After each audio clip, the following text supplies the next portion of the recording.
What's going on, everybody? Welcome to Brick Hive. Thank you for joining me. I hope all of you are doing well and staying safe, and I appreciate you watching. If you do like my channel, if you like my content, if you thought this video was pretty cool, rebel on that like button for me. And subscribe.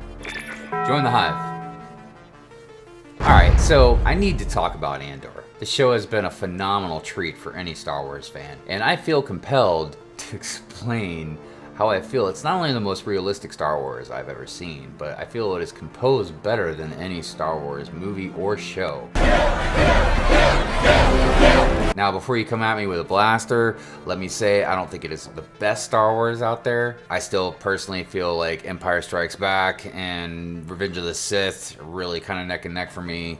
Empire really taking the lead. Those are like my two bright automatic favorites. What I said though was I think it's the best composed Star Wars. Let me explain. First off, Andor is not without flaws. There are some I will point out later, but first let me explain how this can turn the whole Star Wars franchise around. Now, Andor seems clearly geared for older teens to adults.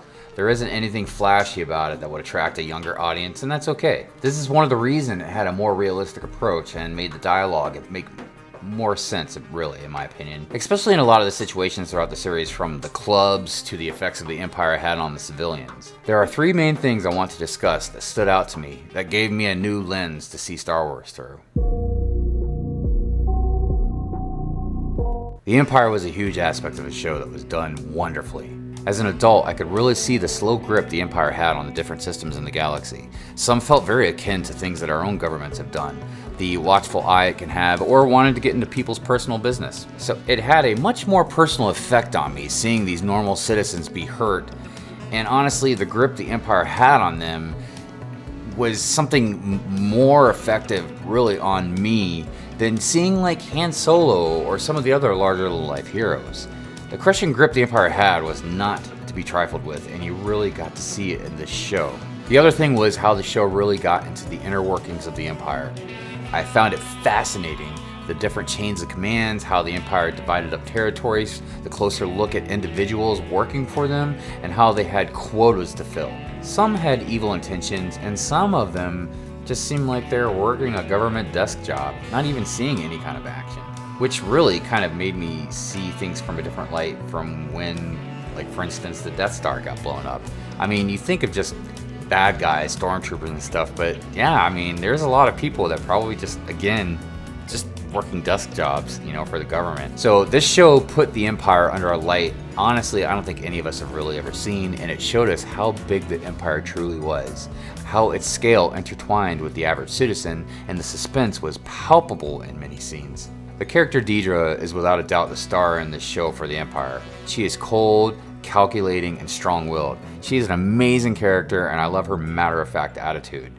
I definitely am interested in seeing where she ends up going in this series. The dialogue between the different supervisors and lieutenants in the ISB is beautifully written. The conversation flows seamlessly and always feels like they make sense. The attention to details on the dialogue and the way the actors' words bounce off each other is like watching a perfect tennis match. Not just the words, but also the pauses, the facial expressions, and the tones make it wonderful to watch and listen to. This is why I don't really agree about the slow burn. While I will say there are a number of scenes that could be cut, I did not find anything really that slow. If it's because there isn't enough action, well, that is what kind of show this is. It has action in it, but it's a more detailed piece of a movie/series that has a lot of character development and world building. Having too much action or having action where it's not needed would ruin the story. I am very happy we got to see this side of the Empire and such an insight and detailed look at how it operates.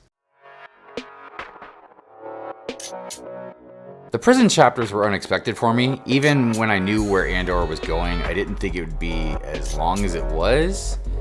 And it didn't get boring at all. The relationship with the inmates were well done. The design of the prison was excellent, and even the way they broke out worked.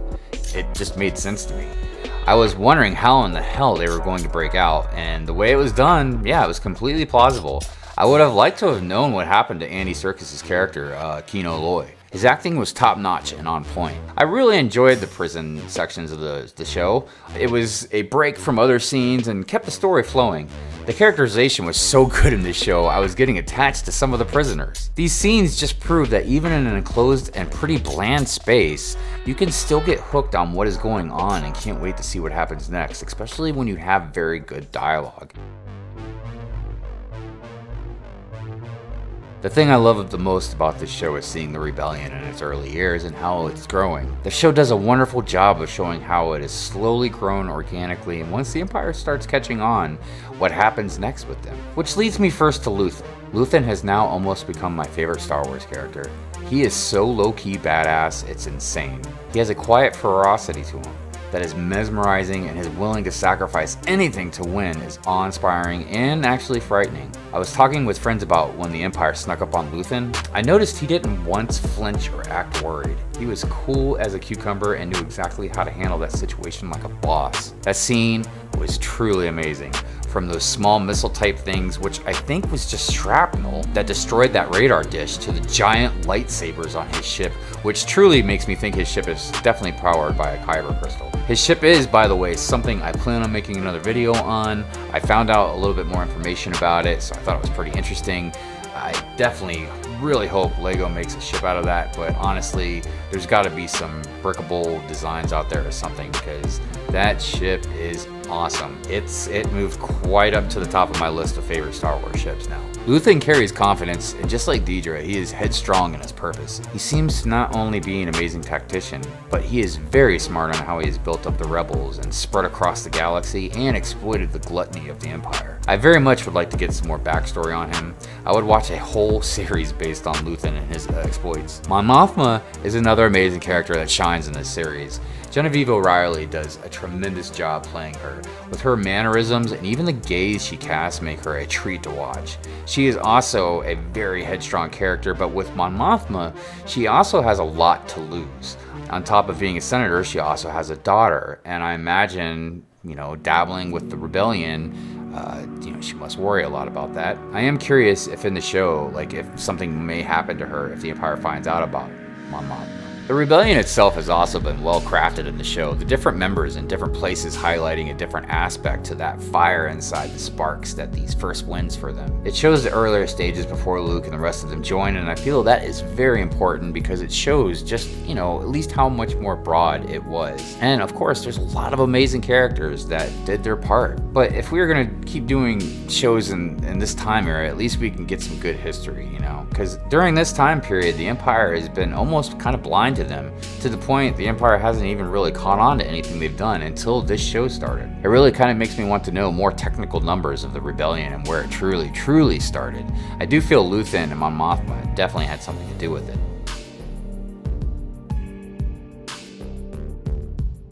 So, the problems with Andor. It does have a lot of scenes that could definitely be cut. Honestly, I could have done without Andor's backstory as a kid. It really did not move the story at all for me, which leads me to the next problem. What happened to looking for his sister? It's never really mentioned again as far as I can remember. I don't know if something went over my head, the writers forgot, or it's just going to be revisited next season. I just feel like it was dropped like a ton of bricks. It could have at least been brought up again if they were going to start the show that way, and they did, and it made it seem like it was going to be a focal part. The last thing I'll say as sort of a criticism is, I want to see this applied to other Star Wars stories. Some can have more fantasy elements as far as the Jedi, Sith, and the Force in general. Other stories do not need those things if they are all well-crafted stories. The fantasy aspect of Star Wars has definitely always been a key point, but also the technical stuff, the ships, bounty hunters, droids. There's a lot of things in this universe that just doesn't have to revolve around a lightsaber. Andor did so good with the lighting, the real on-location sets, the actors, the plot, the pace, new elements to an old story. I was even intrigued by the weird thing with Deidre and Cyril, I think his name is. Is there something weird going on with them? Is a romance maybe gonna blossom? I don't know. So while Empire Strikes Back is still my favorite Star Wars movie, with Revenge of the Sith basically, I guess, a close second, Andor has so much more respect than I can really put into the right words. Or maybe my senses are off. Maybe my senses are just off because we've had so much Star Wars that has sucked for so long. And this is just a normal, okay show that just seems way better than it actually is. You decide.